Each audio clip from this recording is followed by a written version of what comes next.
عشان كده لما نيجي نقول الصنايعي سعره عالي ليه او سعر المتر هنا غالي ليه، عشان بيعمل ايه؟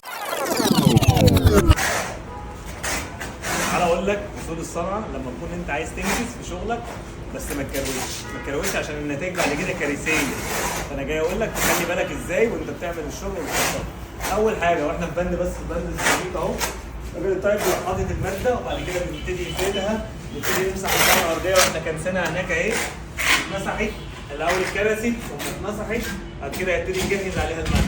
بواطه كبيره، لما تكون البواطه كبيره جدا انت هتشتغلها ازاي؟ لازم تكون مروقها يعني ايه؟ تشتغل كليبسات الصرايع.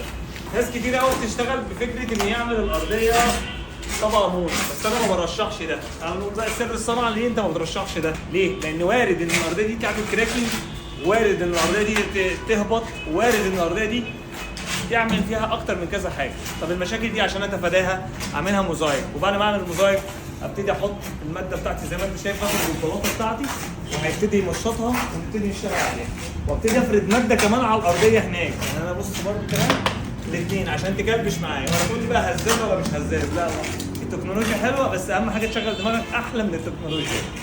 عمليه الربط الارضيه دي كلبشت انت كانك سابق صبه خرسانيه. نبتدي بقى نشتغل ونبتدي نبص على المرحله، نبتدي الخطوات بتاعتنا. اهم حاجه وانت شغال الكليبسات بتاعتك دي رقم واحد. طيب نستلم كمان الارضيه ازاي؟ مع ان هو ميزان ليزر نحط القده بتاعتنا ونستلم ان ده ميزان. لو عامل نسبه ميول تبتدي تظبط القصه بتاعتك. لو انت عامل نسبه ميول الارض اهي ميزان، اقل حاجه 3 كليبسات في الضلع. ليه؟ عشان يمسك النص والفخدين اليمين والشمال يظبط القصه. وهنشوف حاج سعيد بيبتدي يفرش الارضيه برضه بماده، وهتلاقي احمد برضه بيبتدي يفرش الارضيه بالماده عشان يظبط القصه. ده سر الصنعه بقى. وانت هنا في الشقه دي بادئ الريسبشن تقسيط من هنا، هتبص على المراحل بتاعتك وانت رايح بقى قدام، هتلاقيها قدام بقى ماشيه معاك مسافره. طب احنا صعبنا الموضوع على نفسنا، عايزين نبدا بس من كده؟ لا، طب احنا بدانا كمان نخلي اللحام ده من قدام لورا ضابط القصه. طب هي دي عمليه انجاز بقى. هقول لك ليه انجاز، عشان انت ابتديت من الاول مراعاه في المحاره، مراعاه في عمليه الجبسن بورد هنتكلم عنها دلوقتي، مراعاه في كل التفاصيل وانت شغال. ما تبقاش حاجه كده ايه هباء وخلاص. لا، هتلاقي الخط ده اللاين ده من اول، هاته كده هندسه من اول هناك كده اهو، يرجع يمشي معايا، هتلاقيه مكمل معايا لغايه اخر الطرق. انا عندي هنا حاجه هنصعب الموضوع على نفسنا كمان شويه تاني. واللحام اللي جاي هنا هناخد الحمل يمشي مع الايه؟ ارضيه المطبخ. فاصبح ان انا كده عامل عمليه متظبطه، يعني يكون الموضوع العلاقات كلها تكون متظبطه. طب بجانب ان انا موحد ارضيه الحمام ده الشغل ده بنفس الكوميونتي بتاعت او الربط بتاع القصه دي. تعالى بقى نتكلم بقى ايه ونشوف اهو عمليه التمشيط زي ما كنا بنتكلم مع عمليه التمشيط الثانيه.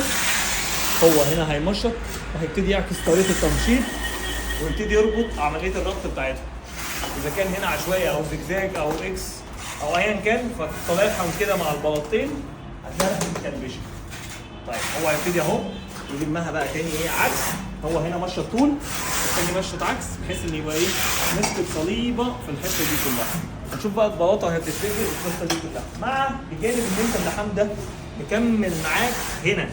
الموضوع ده مش سهل، محتاج صنايعي طول، محتاج حد يكون مذاكر لوحات التقسيط، محتاج تكون مهتم بعلاقات المحاره والعلاقات ان الضلع ده قد الضلع ده في نسبه الطول بتاعك يكون تعريض واحد. لو انت مش عامل الكلام ده من الاول هتلبس اسود.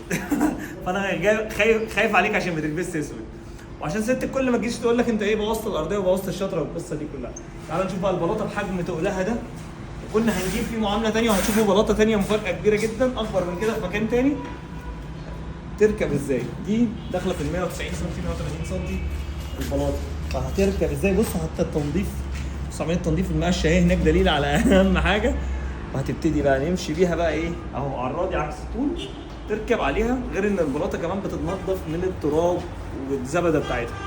ده حاجه من الحاجات اللي هي المهمه جدا. تعالى نبص عليهم ونصورهم كده هندسه. نيجي نحط الكليبسات ونظبط الكليبسات بقى بتاعتنا واحده واحده كده اهو من الثلاثه اللي احنا بنتكلم عليهم. في ناس بنحط اكتر من كده، بس انت زياده ملهاش قيمه طالما ملهاش استخدام.